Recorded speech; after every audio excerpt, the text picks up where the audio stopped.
এদিকে জ্বালানি তেল নিয়ে ভোগান্তি কাটছেই না। পাম্পে তেল নিতে গ্রাহকদের লাইন বেড়েই চলেছে। জ্বালানি তেলের পরিস্থিতি নিয়ে সিলেট থেকে যুক্ত হচ্ছেন সহকর্মী মুহিত দিদার। দিদারা, সিলেটের পাম্পগুলোর পরিস্থিতি কেমন দেখছেন? মজুত করা তেল উদ্ধারে সেখানে কোনো অভিযান চলছে কিনা, সর্বশেষ তথ্য জানাবেন আমাদের।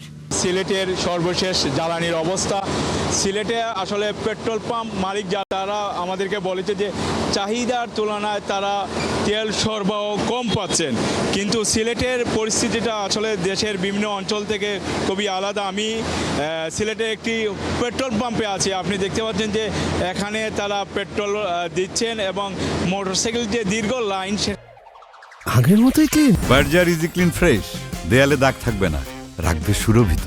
এখানে সেই দীর্ঘ লাইন এখানে দেখা যাচ্ছে না।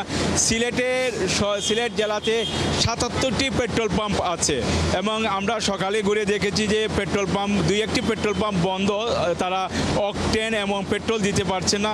তারা না দেওয়ার কারণটি হচ্ছে যে তাদের যে ডিপো থেকে দেওয়া যে লিমিট আছে সেই লিমিটটি তারা ক্রস করেছেন, হয়তোবা রাতের বেলা আবার তারা পেট্রোল পাবেন, কিন্তু বাকি যে পেট্রোল পাম্পগুলো আছে তারা স্বাভাবিক পেট্রোল দিচ্ছেন, যেটা হচ্ছে যাদেরকে ১,০০০ টাকা পেট্রোল দেওয়ার কথা তাদেরকে পেট্রোল ৫০০ টাকা দিচ্ছেন, কাউকে অকটেন দিচ্ছেন। বলতে গেলে যে আসলে সিলেটে কোনো দীর্ঘ লাইন দেখা যাচ্ছে না, স্বাভাবিক দেখা যাচ্ছে। আর প্রত্যেকটা পেট্রোল পাম্পে আইন শৃঙ্খলা রক্ষাকারী বাহিনী, পুলিশ তারা অবস্থান করছেন যে কোনো যেন অঘটন না ঘটে সেই জন্য।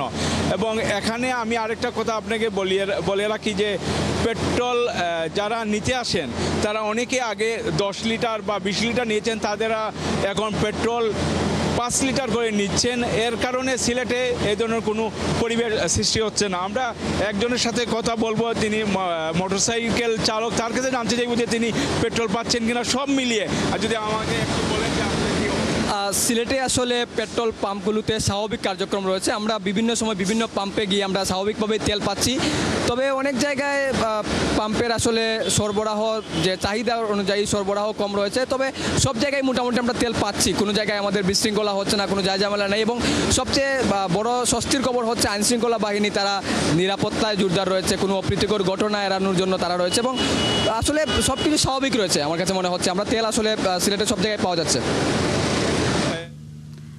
মহিত, ধন্যবাদ আমাদের সাথে যুক্ত থাকার জন্য। আপনি থাকুন সেখানে, তথ্য সংগ্রহ করুন। নিশ্চয়ই আমরা পেট্রোল পাম্পের আরও তথ্য পরবর্তী সংবাদ সংযোগে আপনার মাধ্যমে দর্শকদেরকে জানাবো।